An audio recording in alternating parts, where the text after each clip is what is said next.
budaya dapat karena adanya suatu keadaan dalam masyarakat yang terjadi karena ketidaksesuaian, di mana tradisi atau adat istiadat sebagai interaksi antar individu. Nah, kebudayaan sendiri itu adalah sebuah pemikiran tentang peningkatan atau perbaikan dari cara sesuatu masyarakat dalam memenuhi kebutuhan. Unsur-unsur dalam kebudayaan yang sering berbeda sehingga tercapainya keadaan yang tidak serasi fungsinya bagi kehidupan tersebut. Perubahan dalam kebudayaan terbagi menjadi perubahan lambat dan perubahan cepat. Saya akan membahas tentang perubahan lambat. Perubahan lambat atau yang disebut dengan evolusi, yaitu di mana usaha-usaha masyarakat dalam menyesuaikan diri dengan keadaan lingkungan dan kondisi-kondisi baru yang timbul sejalan dengan pertumbuhan masyarakat tersebut, di mana perubahan evolusi adalah sebuah perubahan pada struktur masyarakat. Jadi, keadaan lingkungan yang mempengaruhi pertumbuhan tersebut. Sedangkan untuk perubahan cepat atau kita sebut adanya revolusi, di mana revolusi ini memunculkan konflik atau ketegangan dalam masyarakat. Ketegangan-ketegangan tersebut yang harus dihindari, bahkan semakin berkembang dan dia tidak dapat dikendali karena memanfaatkan momentum untuk melaksanakan revolusi dengan tujuan yaitu gerakannya jelas dan dapat ditunjukkan kepada rakyat. Selain dengan perubahan lambat dan perubahan cepat, ada pula yang namanya perubahan kecil dan perubahan besar, di mana perubahan kecil adalah unsur struktur sosial yang tidak membawa pengaruh langsung. Kalau perubahan besar membawa pengaruh langsung. Jadi, apa itu contoh dari perubahan kecil? Perubahan kecil dalam kebudayaan, contohnya adalah mode rambut dan juga mode berpakaian. Dari budaya sendiri aja sudah berbeda. Dari budaya Indonesia, budaya luar negeri pun dalam adat istiadat berpakaian pun berbeda. Sedangkan kalau perubahan besar, yaitu adalah yang saya sebutkan tadi, struktur sosial yang membawa pengaruh langsung. Berarti pengaruhnya itu sangat berarti bagi masyarakat. Apa sih contoh dari perubahan besar ini? Perubahan besar ini merupakan dampak ledakan penduduk dan dampak industrialisasi bagi pola kehidupan masyarakat. Industrialisasi ini bermaksud adalah seperti industri pada saat ini yang sudah berkembang yaitu industri 4.0.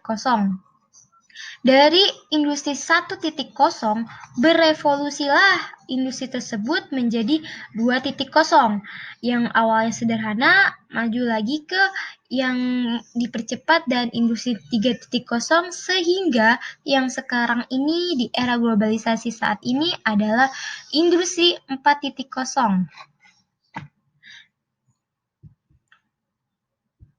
Lanjut lagi, bagaimana perubahan budaya terjadi?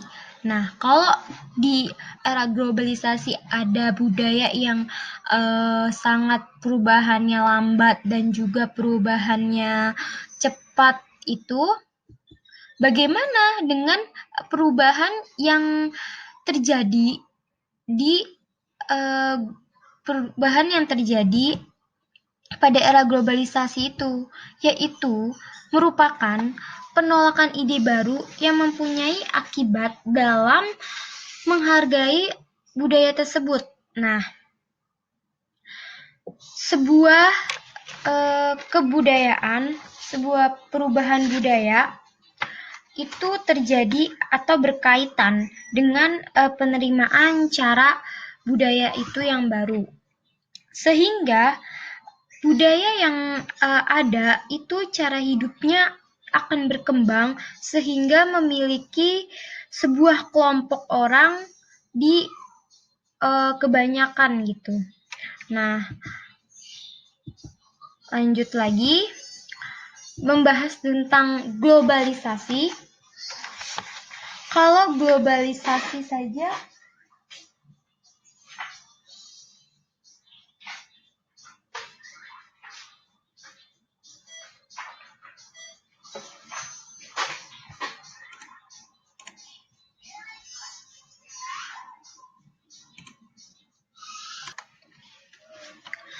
globalisasi adalah penyebab gagasan atau makna dari nilai keseluruhan dunia dengan cara tertentu untuk memperluas dan memperketat hubungan sosial. Nah, dari pengaruh globalisasi ini, salah satunya adalah aspek yang berdampak pada kebudayaan melalui faktor internal dan juga faktor eksternal. Faktor internal tersendiri yaitu adalah revolusi di mana proses sosial budaya menerima unsur budaya baru dan menyampingkan cara-cara lama seperti adanya inovasi-inovasi baru yang membuat suatu budaya itu menjadi baru, padahal dia itu sudah budaya lama tetapi menjadikan baru. Dan sedangkan faktor eksternal tersendiri itu terdapat dua, yaitu kontak langsung dan juga kontak tidak langsung. Maksud dari kontak langsung dari faktor eksternal ini adalah terjadinya pengaruh timbal balik antara budaya lokal dengan budaya internasional atau mancanegara itu melakukan timbal balik. Nah, nanti saya akan membahas tentang proses-proses perubahan budaya. Lalu, sedangkan kontak yang tidak langsung ini adalah sebuah yang melalui alat media massa, di mana budaya dapat masuk melalui internet, media massa, dan juga masuknya itu ketika kita kayak drama Korea atau K-pop gitu. Kita bisa mengaksesnya melalui media massa. Dan adanya budaya-budaya itu masuk ke lokal. Selanjutnya, kenapa budaya itu terjadi? Nah, ini yang tadi saya bilang adalah proses yang membawa pada perubahan budaya.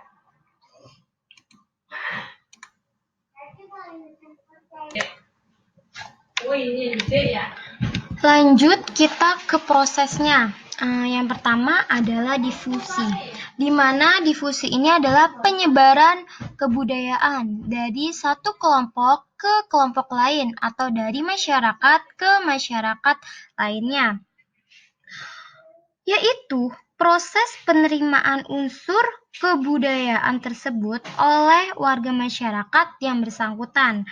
Adanya unsur-unsur budaya timur yang masuk ke budaya barat Indonesia, budaya timur dan budaya barat memiliki teknik peniruan, maksudnya budaya barat masuk ke Indonesia melalui teknik peniruan dan seperti internasional dia tuh kayak memainkan budaya angklung, gamelan gitu di Indonesia. Selanjutnya yang kedua adalah akulturasi, yaitu pencampuran budaya yang mencampurkan tiga budaya. Saya ambil contoh yaitu budaya Buddha, Hindu, dan Islam. Nah, akulturasi ini apa sih? Akulturasi ini sebuah proses yang timbul pada suatu kelompok dan mempunyai sebuah kebudayaan tertentu. Nah, terjadinya akulturasi ini pun adanya berbagai budaya asing masuk ke kelompok tersebut, seperti kereta Singo Barong ini contohnya, di mana adanya makna belalai gajah yang melambangkan sebuah persahabatan antara India yang beragama Hindu, terus Cina yang mempunyai agama Buddha, dan Mesir mempunyai agama Islam yang menuangkan ke dalam trisula belalai gajah.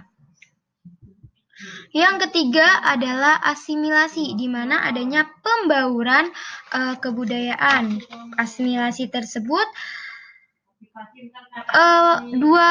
adalah proses penemuan dua budaya atau lebih yang bercampuran dan menghasilkan budaya baru. Namun proses asimilasi ini berlangsung lama dan terus-menerus, sehingga terjadinya asimilasi dikarenakan terdapat suatu sikap toleransi agar kedua kelompok bisa saling menghargai dan melengkapi satu sama lainnya.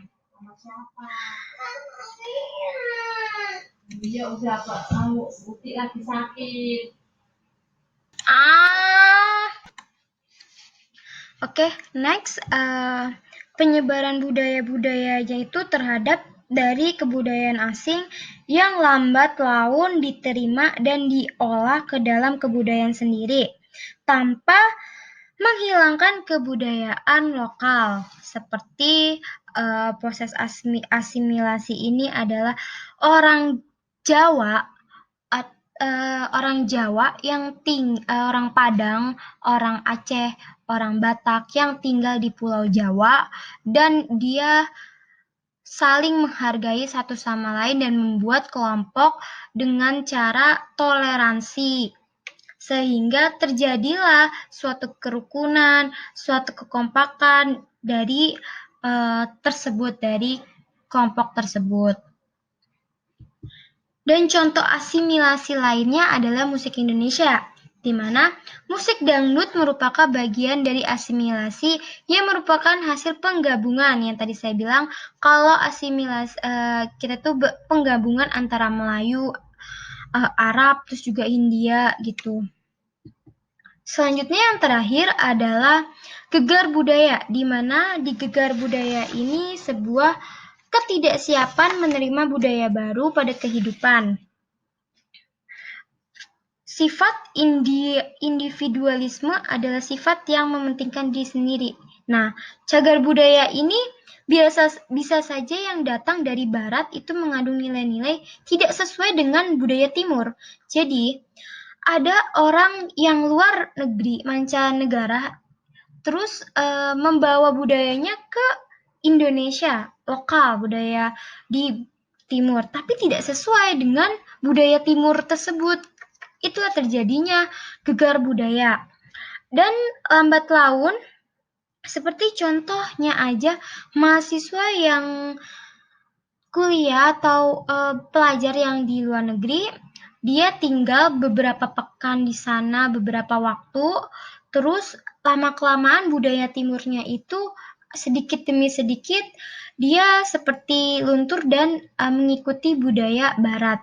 Tetapi tetap memiliki budaya Indonesia namun tidak terlalu ketimuran gitu. Lanjut, kita ke perubahan budaya. Perubahan budayanya itu seperti apa?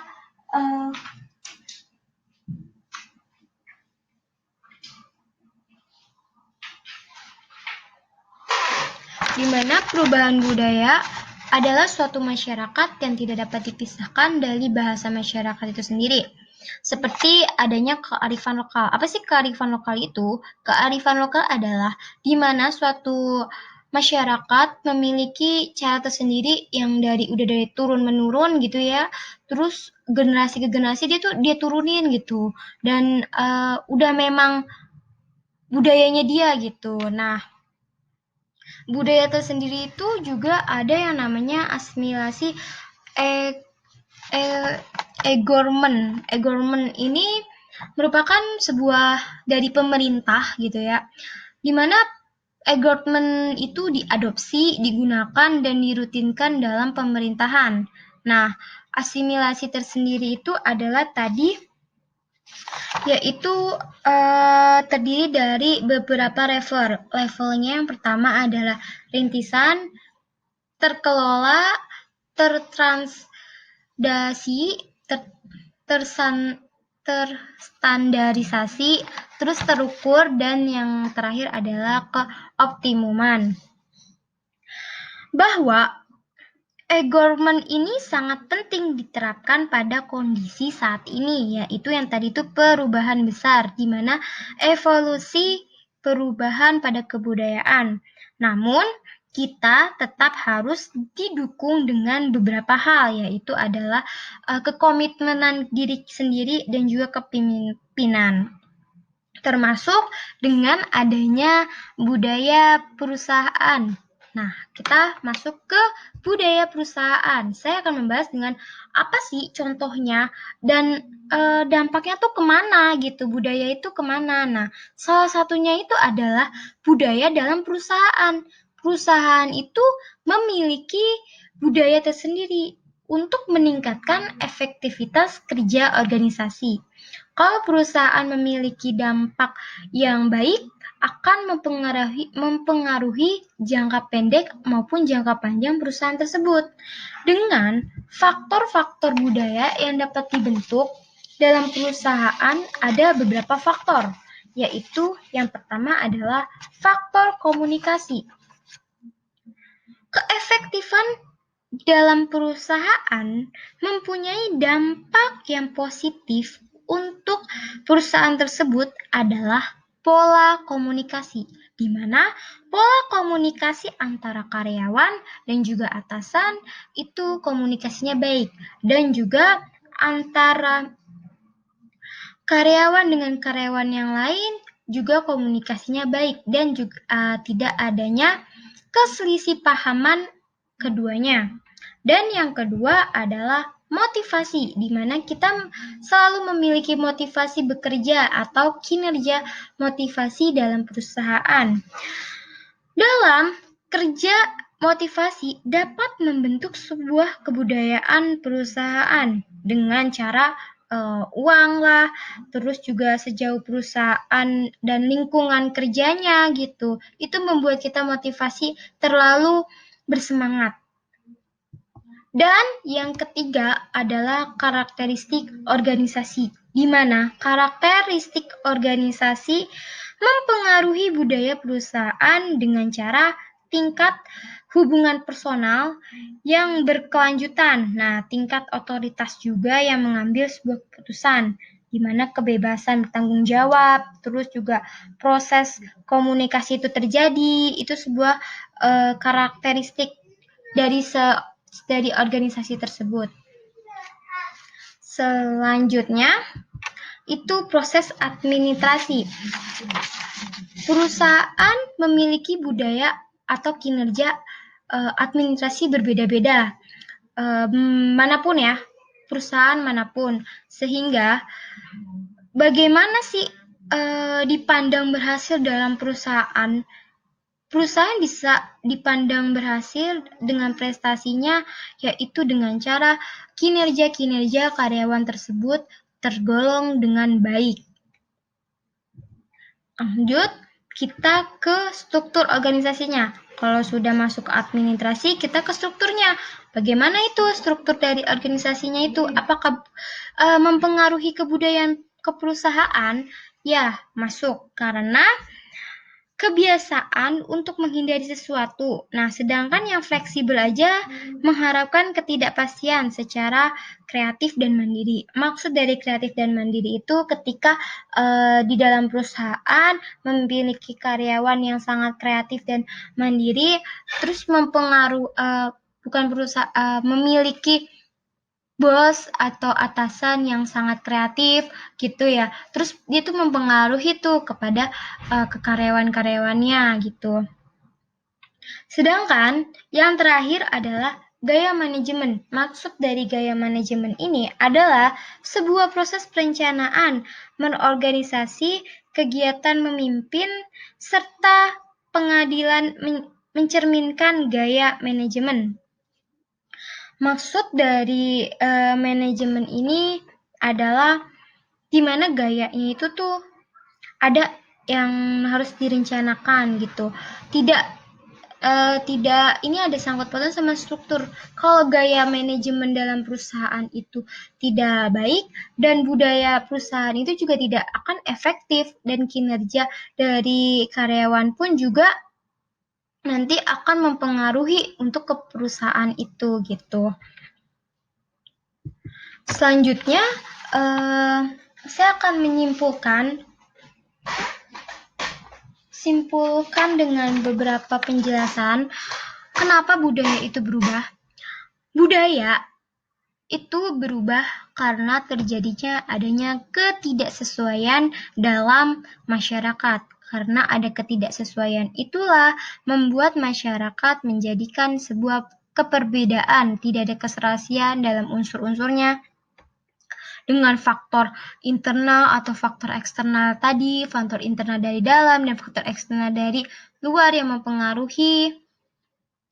Dengan adanya juga globalisasi, yaitu dampak-dampak dari kebudayaan. Dari globalisasi inilah mempengaruhi keperubahan dalam budaya tersebut, serta proses-proses perubahan budaya, yaitu di mana perubahan budaya itu terbagi menjadi 4, yaitu budaya dapat disebarkan atau menyebarkan budaya, yaitu disebut difusi, mencampurkan budaya lokal dengan budaya internasional yang disebut akulturasi, dan pembauran antara budaya lokal dan budaya internasional membaur menjadi satu, adanya toleransi, itu namanya asimilasi, dan yang terakhir adanya ketidaksiapan dalam menerima budaya tersebut yang disebut dengan gegar budaya.